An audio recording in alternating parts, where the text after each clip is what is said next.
السلام عليكم ورحمة الله وبركاته. إن الحمد لله والصلاة والسلام على خير خلق الله نبينا محمد وعلى آله وصحبه ومن والاه. أما بعد، فأعوذ بالله من الشيطان الرجيم. يا أيها الناس اتقوا ربكم الذي خلقكم والذين من قبلكم لعلكم تتقون. فقال الله عز وجل في موضع آخر: أحل الله البيع وحرم الربا. وقال الله سبحانه وتعالى: يا أيها الرسل كلوا من الطيبات واعملوا صالحا. اللهم صل وسلم على نبينا وحبيبنا محمد وعلى آله وصحبه أجمعين. معزز ناظرین کرام اور سامعین، اللہ رب العزت کا خاص فضل و احسان ہے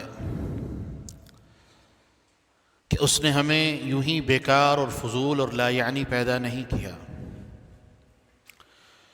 بلکہ اللہ رب العالمین نے ہمیں پیدا کرنے کے بعد ہمیں زندگی گزارنے کے ہر طریقے اور اصول اور ضابطے سے واقفیت عطا فرمائی ہے۔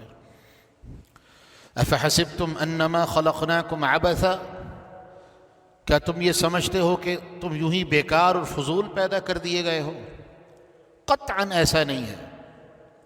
وانکم الینا لا ترجعون، اور تم نے پلٹ کے ہماری طرف واپس نہیں آنا، سوال جواب نہیں ہوگا، حساب کتاب نہیں ہوگا۔ یہ بات اپنے ذہن سے نکال دو۔ تمہیں زندگی عطا کی ہے تو اس کا مقصد یہ ہے کہ تم زندگی اس طرح گزار کے آؤ جس طرح میں اللہ تم سے چاہتا ہوں، جس طرح میں اللہ نے تمہیں حکم دیا ہے۔ میرے مالک اور خالق ہونے کا حق ادا کرو۔ اور انہی زندگی کے اصولوں میں سے ایک اصول، رب العزت نے ہمیں زندگی کے روزگار کے سلسلے کو چلانے کے لیے تجارت جیسی ایک عظیم الشان نعمت عطا فرمائی۔ یہود و نصارہ جو پڑھے لکھے تھے، جو دین والے تھے، جن کی دینداری کے شہرت اور چرچے وہ پوری دنیا میں تھے، اور اپنے علاوہ وہ کسی کو پڑھا لکھا سمجھتے ہی نہیں تھے، بلکہ جاہل تصور کرتے تھے۔ اور بالخصوص عربوں کے بارے میں تو ان کا تصور یہ تھا کہ وہ عربوں کو از حد درجہ جاہل سمجھتے تھے اور جاہل کہتے تھے۔ لیکن اللہ رب العالمین نے جناب محمد الرسول اللہ صلی اللہ علیہ وسلم کی شکل میں ایک نبی اور رسول ہماری طرف مبعوث کیا، عربوں میں مبعوث کیا، اور ان کے ذریعے سے اللہ رب العالمین نے وہ نعمتیں عطا فرمائیں، وہ چیزیں عطا فرمائیں، وہ انعامات ہمیں عطا فرمائے کہ جس کی اس سے پہلے مثال نہیں ملتی۔ اور انہی نعمتوں اور انعامات میں سے ایک سلسلہ، اللہ رب العالمین نے ہمیں بہترین دین اور اس کی بہترین سمجھ عطا فرمائی، قرآن مجید کی شکل میں ایک بہترین کتاب عطا فرمائی۔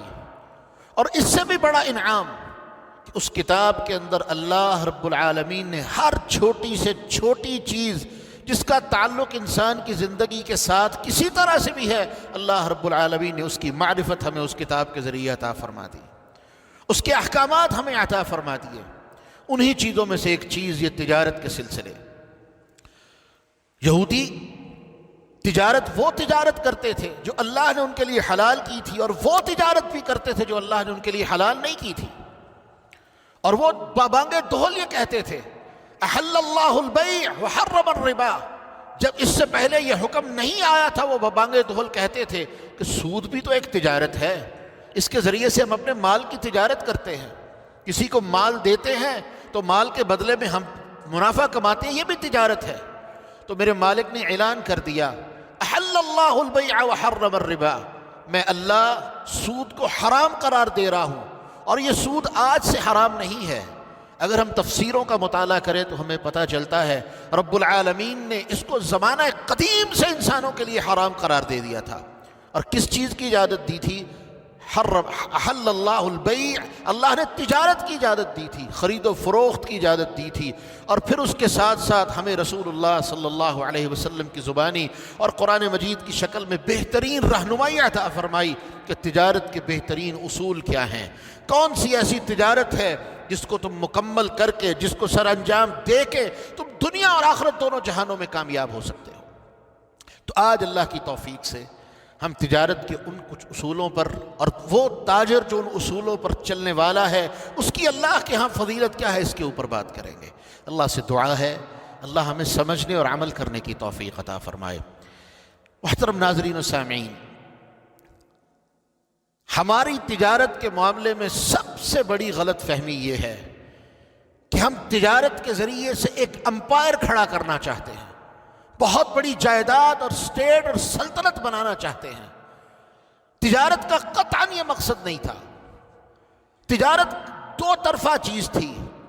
امام نووی رحمۃ اللہ علیہ اپنی کتاب شرح مسلم کے اندر لکھتے ہیں کہ تاجر کی حیثیت دو دھاری تلوار والی ہے، جو اس طرف یعنی اپنی ذات کا بھی فائدہ کرتا ہے، اور اس کے ساتھ ساتھ جو اس سے چیزیں خریدنے والا ہوتا ہے، جس کے ساتھ اس کا بیع اور شراء کا سلسلہ چلتا ہے، اس کے لیے بھی فائدہ بخش ہوتا ہے۔ لیکن افسوس یہ کہ ہم نے تجارت کا یہ سب سے پہلا اور بنیادی اصول وہ ترک کر دیا، اور ہم نے کیا اصول اپنا لیا؟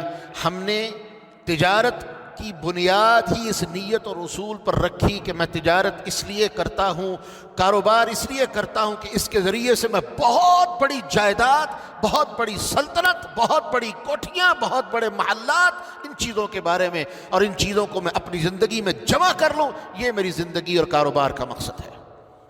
رسول اللہ صلی اللہ علیہ وسلم نے ایسے بندے کے بارے میں کیا فرمایا؟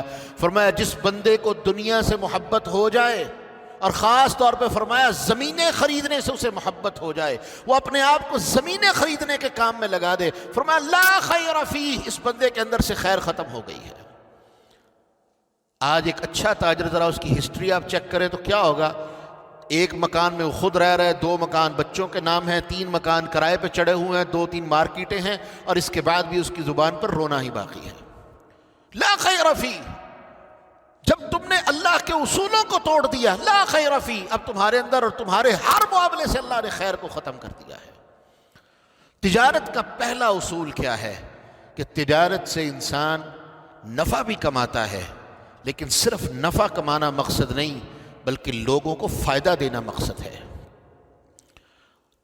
ابن آدم کے لیے کیا کافی ہے؟ رسول اللہ صلی اللہ علیہ وسلم نے فرمایا، 2 حدیثیں آپ نے فرمایا، جو بندہ من اصبح آمنا فی جسدی معافا فی بدنی، صحت و سلامتی کے ساتھ جو بندہ صبح کے وقت اٹھا، جسم اس کا سلامت ہے، خیر و عافیت سے سویا، خیر و عافیت سے اٹھا، وعنده قوت یومی، اور اس کے پاس ایک دن کی روٹی موجود ہے، فرمایا فکأنما حیزت له الدنیا بکل مظافرها، اس بندے کو اللہ نے یوں سمجھ لو کہ دنیا اور اس کے اندر جتنی نعمتیں ہیں اللہ نے اسے عطا فرما دی ہیں۔ ہم سالوں کی روٹیاں ہمارے گھروں میں موجود ہوتی ہیں، پھر بھی اللہ کا شکر زبان میں نہیں۔ اور دوسری حدیث میں اللہ کے رسول کیا فرماتے ہیں؟ آپ نے فرمایا ابن آدم کے لیے صرف اتنی ہی روٹی کافی ہے، اتنا ہی کھانا کافی ہے جس سے اس کی پشت سیدھی رہے، جس سے اس کی پشت جھک نہ جائے، جو اس کے جسم کو طاقت دے اور وہ اپنے جسم سے کام لے سکے اور اس کا جسم کام کرنے کے قابل ہو۔ فرمایا یہ ابن آدم کے لیے کافی ہے، اس کے علاوہ جو کچھ بھی ہے فرمایا یا تو یہ دنیا کا مال ہے یا ہوائے نفس ہے اور انسان کی خواہشات ہیں۔ اور ہم اللہ کی عبادت سمجھ کے کاروبار کو نہیں کر رہے، اللہ کی طرف سے ایک بہترین کام سمجھتے ہوئے کاروبار کو نہیں کر رہے، بلکہ ہم ایک امپائر کھڑا کرنے کے لیے، جائیدادیں بنانے کے لیے، دولت اکٹھی کرنے کے لیے کاروبار کے پیچھے پڑتے ہیں۔ اور یاد رکھیے یہ کاروبار جسے ہم اتنا اہم اور ضروری سمجھتے ہیں کوئی معمولی چیز نہیں ہے، یہ نبیوں کا پیشہ تھا۔ رسول اللہ صلی اللہ علیہ وسلم فرماتے ہیں ان اطیب ما یأکل الرجل کسبہ بیدہ، سب سے بہترین چیز جو انسان کھاتا ہے، جو اللہ اسے عطا فرماتا ہے، فرمایا اس کے اپنے ہاتھ کی محنت کی کمائی ہے۔ وَكَانَ نَبِيَّ اللَّهِ داود يَأْكُلُ مِنْ كَسْبِهِ، اور اللہ کے نبی داود علیہ السلام وہ بھی ہاتھ سے محنت کر کے کمایا کرتے تھے۔ اور ہر نبی، صحیح البخاری کی روایت میں اللہ کے رسول نے فرمایا ما من نبی الا هو راعی الغنم، ہر نبی بکریوں کا چرواہا تھا۔ یہ بھی تجارت کی ایک قسم ہے، اور اس کے ذریعے سے اللہ اپنے نبیوں کی تربیت کرتا ہے، اپنے نبیوں کے اندر تقوی اور حلم پیدا فرماتا ہے۔ اس تربیت کے ذریعے سے اللہ اپنے نبیوں کو مضبوط کرتا ہے۔ تو کیا پتہ چلا کہ تجارت جو انسان اپنے ہاتھ سے محنت کی کمائی کھاتا ہے، یہ سب سے بہترین مال ہے، اور یہ صرف بہترین مال نہیں بلکہ انبیاء علیہم الصلاۃ والسلام کا طریقہ اور پیشہ ہے۔ لیکن افسوس، ہم نے اس مبارک چیز کو، مبارک عمل کو، خیر والی چیز کو ہم نے اپنے سیاہ تعامل سے گدلا کر دیا۔ جب آپ کی بنیاد ہی سرے سے غلط ہوگی، اللہ کی قسم اس کے اوپر آپ جتنی مرضی بڑی بلڈنگ کھڑی کر لیں، وہ ایک نہ ایک دن ایسی زمین بوس ہوگی کہ دوبارہ کبھی تعمیر کرنے کے قابل نہیں رہے گی۔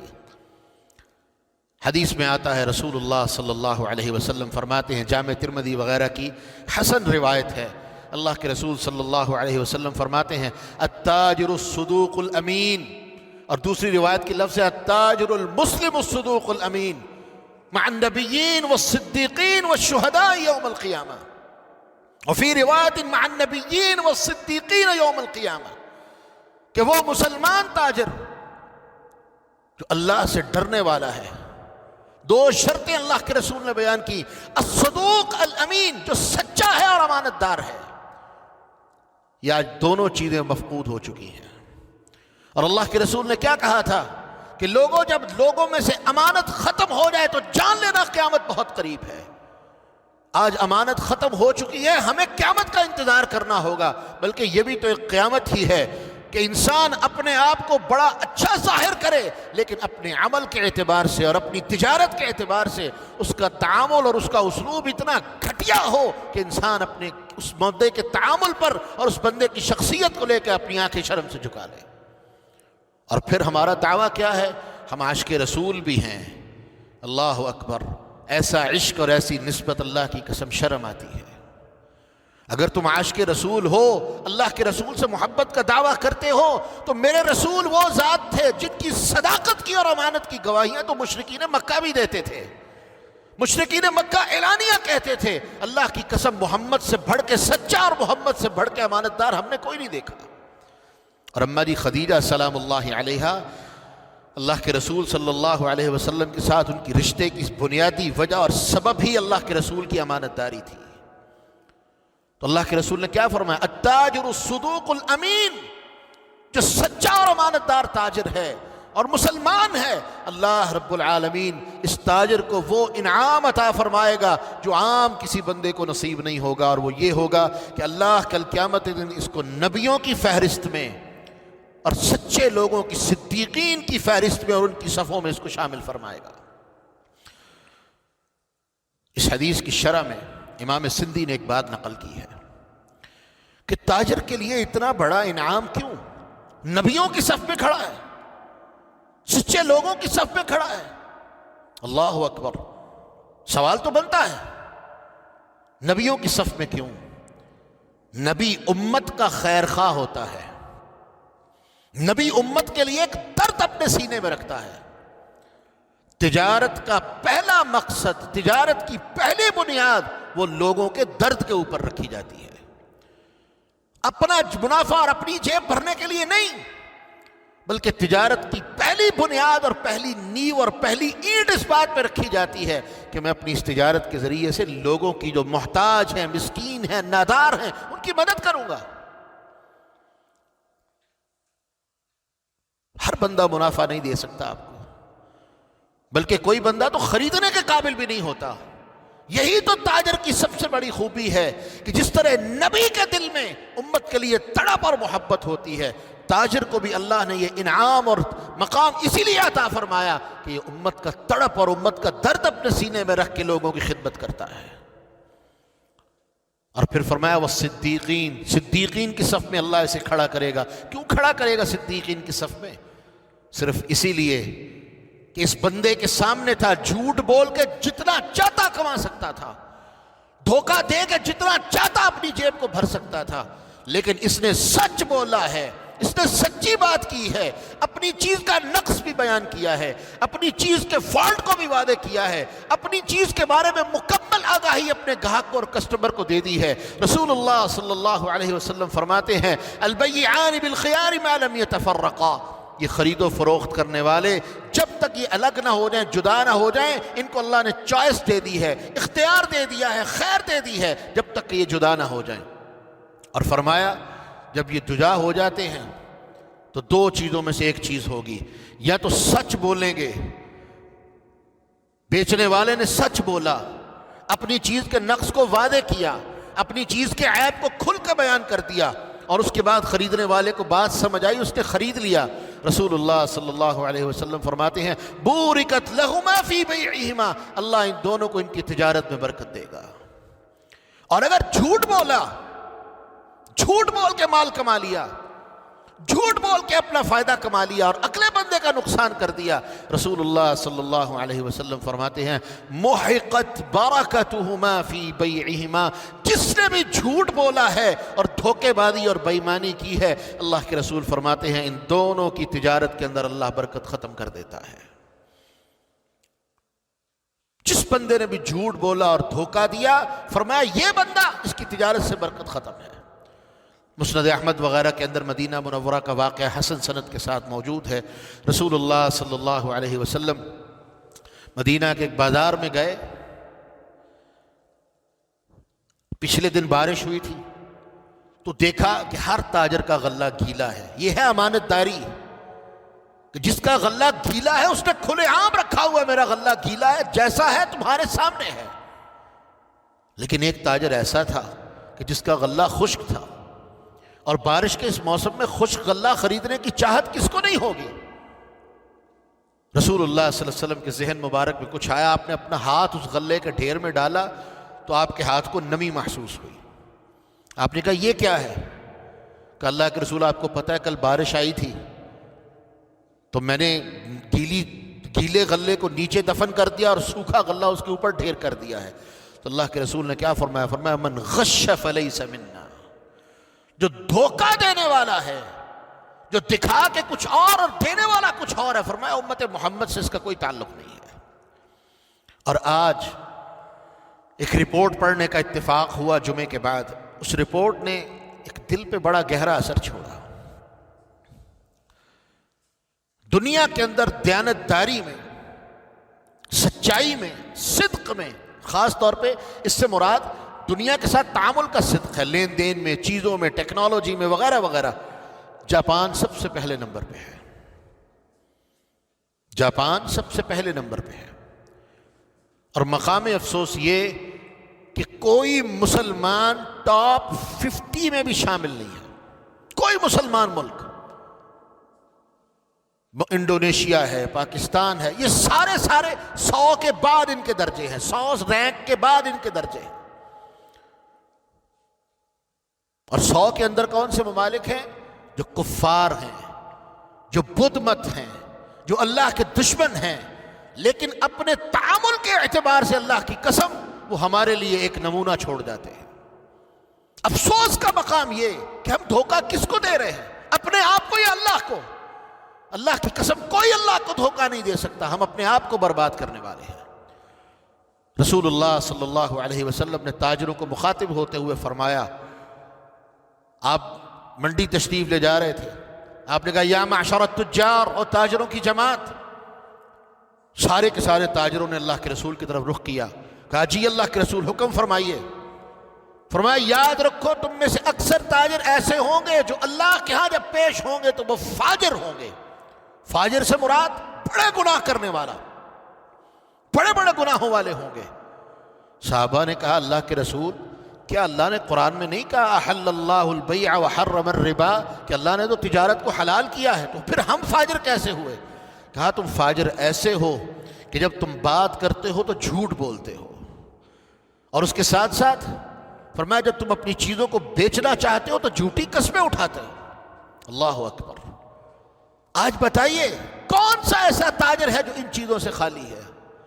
اسی لیے تو اللہ کے رسول نے فرمایا التاجر الصدوق الامین، جو سچا اور امانت دار تاجر ہے، مع الصدیقین والنبیین یوم القیامہ، قیامت کے دن اللہ اسے نبیوں کی فہرست میں اور ان لوگوں کی صف میں شامل فرمائے گا جو اللہ کے ہاں صدیقین شمار کر لیے گئے ہیں۔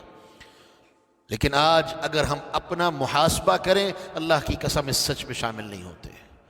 تو صحابہ نے پوچھا اللہ کے رسول پھر ہم کس طرح اللہ کے ہاں کامیاب ہو سکتے ہیں؟ فرمایا 2 کامیابی کے تمہارے نسخے ہیں۔ نمبر 1 الصدق، سچ بولو، والبر، اور جہاں تک ہو سکے نیکی کا معاملہ کرو۔ اور نیکی کا معاملہ کیا؟ ایک بندہ کل قیامت کے دن اللہ کے سامنے پیش ہوا اور رسول اللہ صلی اللہ علیہ وسلم نے اس کی حالت بیان فرمائی۔ اللہ نے اس کو معاف فرما کے جنتوں کا داخلہ عطا فرما دیا۔ تو پوچھا کہ تجھے جنت کس عمل کی وجہ سے ملی؟ اس نے کہا اللہ کی قسم میں لوگوں کو قرضے دیتا تھا۔ یہی دکاندار جو لوگوں کو قرضے دیتے ہیں۔ فرمایا لیکن میں نے کبھی کسی کو قرضے کا مطالبہ کرتے ہوئے تنگ نہیں کیا تھا، جو دے سکتا دے دیتا، جو نہ دیتا میں اس کو معاف کر دیتا یا اس کو مہلت دے دیتا، اگر وہ نہ دے پاتا میں معاف کر دیتا۔ میرے اللہ کو میرا یہ عمل اتنا پسند آیا کہ آج اللہ نے اپنی رحمت سے مجھے معاف کر دیا ہے۔ تو تاجر نبیوں کی صف میں کیوں ہوگا؟ کیونکہ نبی بھی امت کا درد رکھتا ہے، تاجر کو بھی یہی درد لے کے اپنی تجارت کو شروع کرنا ہوگا اگر وہ کامیاب ہونا چاہتا ہے۔ دوسری حدیث میں آتا ہے رسول اللہ صلی اللہ علیہ وسلم نے فرمایا التاجر فاجر، تاجر فاجر ہے الا ان یصدق ہکذا وہکذا، ہاں ایک کامیابی کا رستہ ہے کہ وہ اللہ کے رستے کے اندر کثرت سے صدقہ کرنے والا اور اللہ کے رستے میں مال خرچ کرنے والا ہو۔ اللہ اگر کسی کو دیتا ہے تو اس کا یہ مطلب نہیں کہ وہ دولت کو جمع کرے، خزانہ بنائے، اس کو جمع کر کے اپنے لیے اکٹھا کر کے رکھ لے۔ نہ میرے بھائی، اللہ نے قرآن میں حکم دیا ہے وَأَنفِقُوا مِمَّا رَزَقْنَاكُمْ، یہ اللہ نے تمہیں جو رزق عطا کیا ہے اس سے کثرت سے اللہ کے راستے میں خرچ کرو۔ اور ساتھ ہی فرما دیا من قبل ان یأتی یوم لا بیع فیہ ولا خلال، اس سے پہلے کہ وہ دن آ جائے جس پہ نہ کوئی تجارت ہوگی، نہ کوئی لین دین ہوگا، نہ کوئی معاملہ ہوگا، یہ پیسہ اور دولت تمہارے کسی کام نہیں آ سکے گی۔ ہاں جو اللہ کے راستے میں خرچ کر کے نیکیاں کر لو گے وہ تمہارے لیے ذخیرہ ہے اور اللہ نے اسے تمہاری کامیابی کی ضمانت قرار دے دیا ہے۔ اس کے بعد ایک حدیث میں آتا ہے رسول اللہ صلی اللہ علیہ وسلم نے فرمایا ایاکم والکذب وَيَا مَعْشَرَ التُّجَّارِ إِيَّاكُمْ وَالْكِذْبَ، پہلے عام طور پہ مخاطب کیا اور پھر خاص طور پہ تاجروں کو مخاطب کیا۔ فرمایا لوگوں جھوٹ سے بچتے رہنا، اور تاجروں کو بالخصوص کہا تاجروں خاص طور پہ تم جھوٹ سے بچتے رہنا، کہیں تمہاری تجارت کے اندر خلل نہ واقع ہو جائے۔ اور آج جھوٹی قسم کے ساتھ تجارت کرنا یہ تو عام ہو چکا ہے۔ ہاں ہم ہر بندے کو جھوٹا نہیں کہہ سکتے، کچھ سچے بھی ہوتے، اپنی بات پر سچی قسم اٹھانے والے ہوتے ہیں، لیکن مقام افسوس یہ ہے کہ اکثریت جھوٹی قسمیں اٹھانے والی ہے۔ اور اللہ رب العزت نے قرآن مجید میں کہا ہے کہ اے لوگو، اللہ کو اپنی جھوٹی، اللہ کی ذات کو اپنی جھوٹی قسموں کے ساتھ تختہ مشق نہ بناؤ۔ یہ جھوٹی قسمیں اللہ کی ذات کی مت اٹھاؤ، یہ اللہ کی شان کے خلاف ہے کہ تم جھوٹی قسمیں اللہ کے نام کی اٹھاتے ہو۔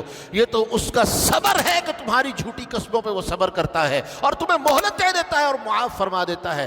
اگر وہ تمہاری پکڑ کرنے والا ہو، فرمایا تمہاری ایک ایک قسم کے اوپر وہ تم سے پکڑ کرنے والا ہو، لیکن اللہ تمہاری ان جھوٹی قسموں پر مواخذہ نہیں کرتا، صبر کرتا ہے اور تمہیں معاف کر دیتا ہے۔ اور اللہ کے رسول نے فرمایا یہ کتنا بھیانک اور خطرناک عمل ہے۔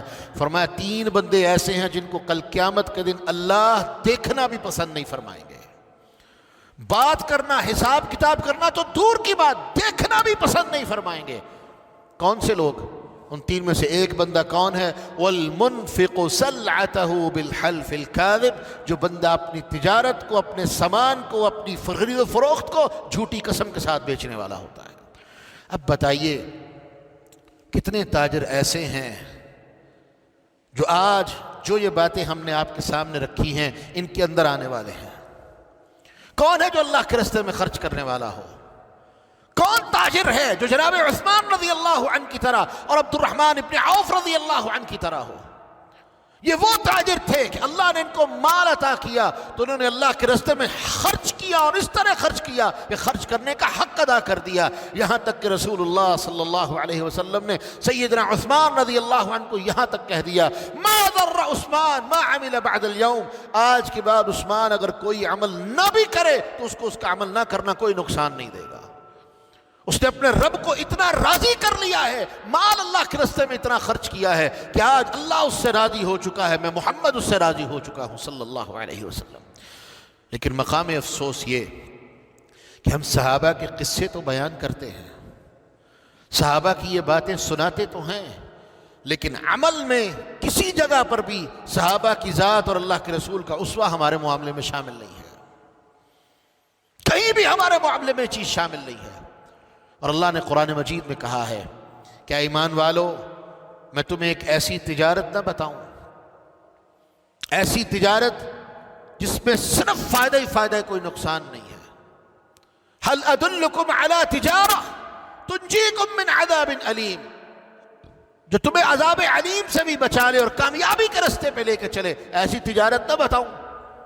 تؤمنون باللہ ورسولہ وتجاہدون فی سبیل اللہ باموالکم وانفسکم، اللہ اور اس کے رسول پر ایمان لاؤ اور اللہ کے راستے میں جہاد کرو، اپنے نفسوں کے ذریعے، اپنے مال کے ذریعے۔ کون ہے جو آج اللہ کے راستے میں اپنے مال کے ذریعے جہاد کرنے والا ہو؟ لیکن یہ انعام دیکھیے، اللہ تاجر کو انعام کیا دے رہا ہے۔ رسول اللہ صلی اللہ علیہ وسلم نے فرمایا، دو بندے ایسے ہیں جو مجاہد کے اجر میں برابر کے شریک ہیں، اور ان میں سے ایک بندہ کون ہے؟ فرمایا جو خود تو جہاد نہیں کر سکا لیکن مجاہد کو تیار کرنے کے لیے سامان فراہم کرنے والا، یا اس سامان کی فراہمی میں مدد کرنے والا بندہ۔ فرمایا اللہ کے ہاں اس بندے کا مقام یہ ہے کہ یہ اس کے اجر میں برابر کا شریک ہے۔ کتنا بڑا انعام اللہ کی طرف سے ہے۔ یہ ساری کی ساری خوش بختیاں کس کے لیے؟ تاجر کے لیے، کیونکہ وہ کمانے والا ہے، معاشرے کا ایک سب سے اہم فرد ہے۔ اور ایک ضعیف روایت میں بھی آتا ہے، لیکن یہ بات اگر دیکھی جائے تو ہر زمانے میں عام رہی ہے کہ اللہ رب العزت نے دنیا کے اندر جتنی خیر و برکت کے سلسلے ہیں ان کو 10 حصوں میں تقسیم کیا ہے، اور 10 میں سے 9 حصوں کی برکت اللہ نے تجارت میں رکھی ہے۔ اتنی نعمت اور خیر والی چیز، لیکن افسوس کا مقام یہ کہ ہم دین کے ان امور کو سمجھنے سے بہت دور ہیں، اور آج ہماری تجارت، اس کے اصول، اس کے ضابطے، وہ سارے کے سارے ان سلسلوں کے اوپر ہے جو کفار کے وعدہ کرتا ہے۔ تجارت ایک ایسی چیز ہے جس کے بارے میں رسول اللہ صلی اللہ علیہ وسلم نے خاص طور پہ تاکید کی اور نصیحت کی۔ اسلام کے آپ سارے امور اٹھا کے دیکھیں، کسی نہ کسی مسئلے میں اسلام آپ کو رخصت دیتا ہے، شبے کا یعنی شک اور شبے کا فائدہ دیتا ہے، لیکن تجارت ایک ایسی چیز ہے جس کے بارے میں رسول اللہ صلی اللہ علیہ وسلم نے فرمایا کہ لوگوں سود کو بھی چھوڑ دو، اور وہ چیز جس میں سود کا شک بھی ہو اسے بھی چھوڑ دو۔ کیوں؟ کیونکہ جب انسان کا کھانا پینا پاک نہیں ہے، اس کے کھانے پینے میں کوئی کمی اور خلل آ گیا ہے، اللہ کی قسم اس کی زندگی کے سارے معاملات خراب ہو گئے ہیں۔ اور کیسے؟ سعد بن ابی وقاص رضی اللہ عنہ رسول اللہ صلی اللہ علیہ وسلم کے پاس آئے اور آ کے ایک التجا کی، اللہ کے رسول، اللہ سے میرے لیے دعا کر دیجئے۔ کیا دعا؟ اللہ کے رسول، دعا یہ کر دیجئے کہ میں جب بھی اللہ سے دعا کروں، جب بھی اللہ کی بارگاہ میں ہاتھ اٹھاؤں، میرا مالک میری دعا کو رد نہ کرے۔ اب ہم تو وہاں ہیں، ہم نے تو اللہ کے رسول کو دیکھا نہیں، ہماری بھی یہ خواہشیں اور التجائیں ہیں، ہماری بھی یہ تمنائیں ہیں کہ اللہ ہمیں یہ مقام دے دے کہ ہم مالک کی بارگاہ میں جب بھی ہاتھ پھیلائیں وہ ہمارے ہاتھوں کو خالی نہ لوٹائے۔ اللہ کے رسول نے جناب سعد کو جواب دیا، اور وہ جواب مجھے اور آپ کو بھی تھا، وہ قیامت تک کے لیے کلیہ اللہ کے رسول نے بیان کر دیا۔ کہا سعد، اگر تو چاہتا ہے کہ تیرا رب تیری ہر التجا کو قبول کرے تو ایک ہی بات کہتا ہوں، اطب مطعمک، اپنے کھانے کو پاک کر لو۔ حلال کا کھانا ہے، حلال کھانا ہے، اور از حد کوشش کرو اپنی زندگی میں کہ اپنے آپ کو حرام کے ایک لقمے سے بھی دور کر لو۔ اور سنن دارقطنی وغیرہ کی حسن روایت ہے، رسول اللہ صلی اللہ علیہ وسلم نے فرمایا، جو بندہ ایک حرام کا لقمہ کھاتا ہے، ایک حرام کا لقمہ، اللہ رب العالمین 40 دن تک اس کی کوئی عبادت قبول نہیں فرماتے۔ اور دوسری روایت میں جو صحیح البخاری وغیرہ میں ہے کہ ایک بندہ مکہ آتا ہے، 3 نشانیاں اللہ کے رسول نے بیان فرمائیں کہ تینوں نشانیاں وہ ہیں جن پر اللہ کو رحم آتا ہے اور ترس آتا ہے۔ نمبر 1، یطیل السفر، لمبا سفر کر کے آیا ہے۔ نمبر 2، اللہ کے گھر کے لیے حج اور عمرہ کرنے آنے والا ہے، بیت اللہ آنے والا ہے۔ اشعث اغبر، سفر کی وجہ سے مٹی پسینہ خاک اس کے اوپر پڑی ہوئی ہے، بری حالت ہے اس کی، لیکن یہ حالت میرے اللہ کو بڑی پسند ہے۔ لیکن وہ بیت اللہ جیسی جگہ پر پہنچ کے بھی ہاتھ اٹھاتا ہے، یا رب یا رب یا رب، دعائیں کرتا ہے، التجائیں کرتا ہے، اللہ اس کی دعا قبول نہیں کرتے۔ اور اللہ جواب میں کیا کہتے ہیں؟ مطعمک حرام وملبسک حرام فانا یستجاب لک، تیرا کھانا حرام کا، تیرا پہناوا حرام کا، مجھے بتا میں تیری دعا کیسے قبول کروں؟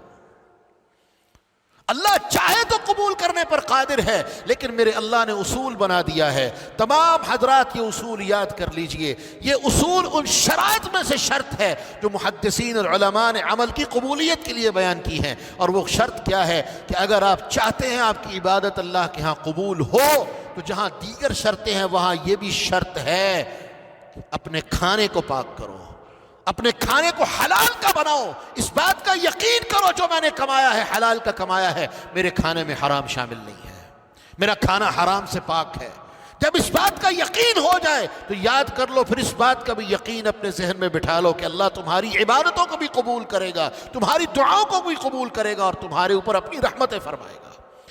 لیکن آج المیہ یہ ہے کہ تین چیزوں میں سے کوئی نہ کوئی ایک چیز ہماری تجارت میں شامل ہے۔ نمبر ایک، پروڈکٹ اوریجنل نہیں، جو ہم بیچ رہے ہیں اس کے اندر دھوکے بازی موجود ہے، اور ہم کسی طرح سے بھی اپنی اس دھوکے بازی کو اپنے کسٹمر کے لیے کلیئر نہیں کرتے۔ اس سے بڑا دھوکہ کیا؟ نمبر دو، جھوٹ بول کے بیچیں گے۔ کسٹمر پوچھتا ہے کہ بھائی جان آپ مجھے اس چیز کی تسلی دیتے ہیں؟ ہاں جناب بالکل، اطمینان رکھیں، پورے کانفیڈنس کے ساتھ جھوٹ بولیں گے۔ ذرا کسٹمر کوئی سر پھرا ہو تو تیسرا عمل بھی کر لیں گے کہ قسم بھی اٹھا لیں گے، کیونکہ وہ سمجھتا ہے کہ قسم ایک مومن کے لیے آخری حد ہے۔ جو بندہ ان تین لعنتوں کے ساتھ چیزوں کو بیچنے والا ہے، کیسے اللہ اس کی ذات میں، اس کے گھر میں، اس کی نماز میں، اس کے عمل میں اللہ کیسے برکت دے گا اور اللہ کیسے اس کے عمل کو قبول کرے گا۔ آج دھوکے بھی دیتے ہیں اور ہمارے اندر ہم شرم کی اس قدر قلت ہو چکی ہے کہ اسی دھوکے والے کھانے کے ساتھ، اسی دھوکے والا لباس پہنے ہوئے اللہ کے سامنے بھی جا کے کھڑے ہو جاتے ہیں، اور ہمیں شرم نہیں آتی کہ ہم اللہ کے سامنے کھڑے ہیں، جواب کیا دیں گے؟ اسی لیے سلف صالحین کہا کرتے تھے، وہ بندہ جو حرام کا کھائے جاتا ہے، بے شک وہ اللہ کی عبادت کرتا ہو، وہ حج کرتا ہو، روزے رکھتا ہو، نمازیں پڑھتا ہو، اللہ کی قسم اللہ کو اس کی کسی چیز کی بھی کوئی پرواہ نہیں ہے۔ اللہ کے ہاں اس کا سب کچھ بیکار اور فضول ہے۔ کب تک؟ جب تک وہ اپنے کھانے کو اور اپنے پہناوے کو پاک نہیں کرتا۔ تو پتہ کیا چلا؟ اگر ہم چاہتے ہیں ہماری دعائیں قبول ہوں، ہمارے عمل قبول ہوں، تو سب سے بڑی بات کیا ہے؟ ہم اپنے کھانے کو چیک کریں، ہمارا کھانا حلال کا ہے کہ نہیں ہے۔ آج اولادیں نافرمان ہیں اور ڈٹائی دیکھیں کیا ہے۔ ہم مثال آگے سے کیا کہتے ہیں؟ اللہ کے نبی نوح کی اولاد بھی تو نافرمان تھی۔ میرے بھائی وہ ریئر کیس تھا، ریئر کیس تھا۔ اگر اللہ کے نبی نوح کی اولاد نافرمان تھی تو اللہ نے آذر جیسے بت فروش کے گھر میں ابراہیم کو بھی تو پیدا کیا تھا۔ لیکن آج ہر گھر میں یہ شکوہ ہے کہ اولادیں نافرمان ہیں۔ سبب کیا ہے؟ سبب میں اور آپ جانتے ہیں کہ ہمارے رزق میں حلال شامل نہیں، ہمارے معاملے میں حلال شامل نہیں۔ اور یاد رکھیے کامیاب تاجر کون ہے؟ سب سے کامیاب تاجر وہ ہے جو اپنے کھانے کے بارے میں، اپنی تجارت کے بارے میں، اپنی اولاد کے بارے میں اس بات کا فکر کرتا ہے جو میں نے شروع میں آیا مبارکہ آپ کے سامنے تلاوت کی، یا ایھا الناس اتقوا ربکم الذی خلقکم، اے ایمان والو اپنے رب سے ڈرو جس نے تمہیں پیدا کیا۔ جو تقوی اختیار کرتا ہے اللہ اس کو خیر کے رستے پہ چلا دیتا ہے۔ اور یاد رکھیں رزق حلال کمانا یہ وہ عمل ہے، رزق حلال کھانا یہ وہ عمل ہے جس کا حکم اللہ نے اپنے رسولوں کو بھی دیا تھا۔ اللہ قرآن مجید میں فرماتے ہیں، یا ایھا الرسل کلوا من الطیبات واعملوا صالحا، اے رسولوں کی جماعت، کسی ایک رسول کو اللہ نے مخاطب نہیں کیا، سارے نبیوں کو مخاطب کر کے کہا کلوا من الطیبات واعملوا صالحا، حلال کھاؤ، پاک کھاؤ، طیب کھاؤ، جو چیز حلال سے کمائی گئی ہے اور حلال کے ذریعے خریدی گئی ہے وہ کھاؤ۔ اور ساتھ ہی کہا وَعْمَلُوا صَالِحًا۔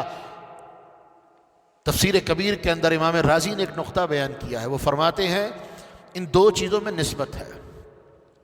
عمل صالح کی توفیق اللہ دیتا ہی تب ہے جب بندہ حلال کماتا ہے۔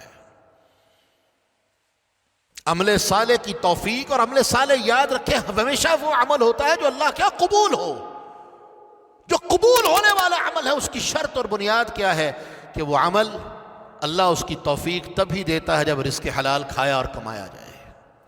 بات بہت لمبی ہو گئی ہے، اختصار کے ساتھ آخر میں دو چیزیں بیان کر دوں جہاں سے ہماری بات چلی تھی کہ تجارت یہ نبیوں کا پیشہ ہے۔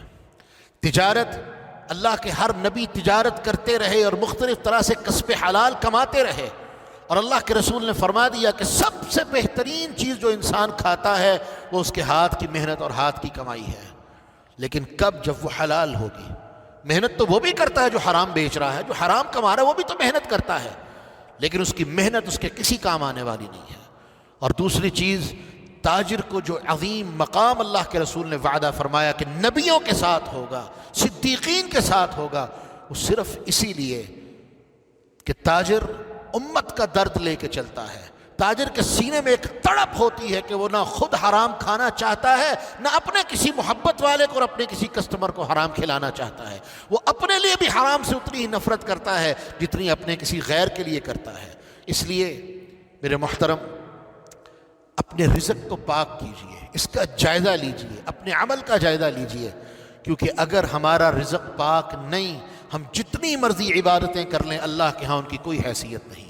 اور اگر ہمارا رزق پاک ہے، ہمیں یقین ہے کہ جو ہم نے کمایا ہے وہ حلال کا ہے اور بہترین ہے، اللہ رب العالمین اس کے بدلے میں ہمیں وہ نعمتیں عطا فرمائیں گے جن کی مثال آج کے زمانے میں کم از کم دینا ممکن نہ ہوگی۔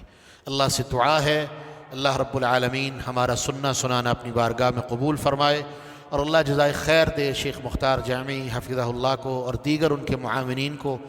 اللہ رب العالمین اس طرح کی مجلسیں جو لوگ برپا کرتے ہیں، اللہ رب العالمین ان پر اپنی رحمتوں کے معاملے فرمائے، ان لوگوں کو اجر عظیم عطا فرمائے اور ان کے اس عمل کو اپنی بارگاہ میں قبول فرمائے۔ ہم سب کا سننا سنانا اپنی بارگاہ میں قبول فرمائے۔ وآخر دعوانا ان الحمد للہ رب العالمین۔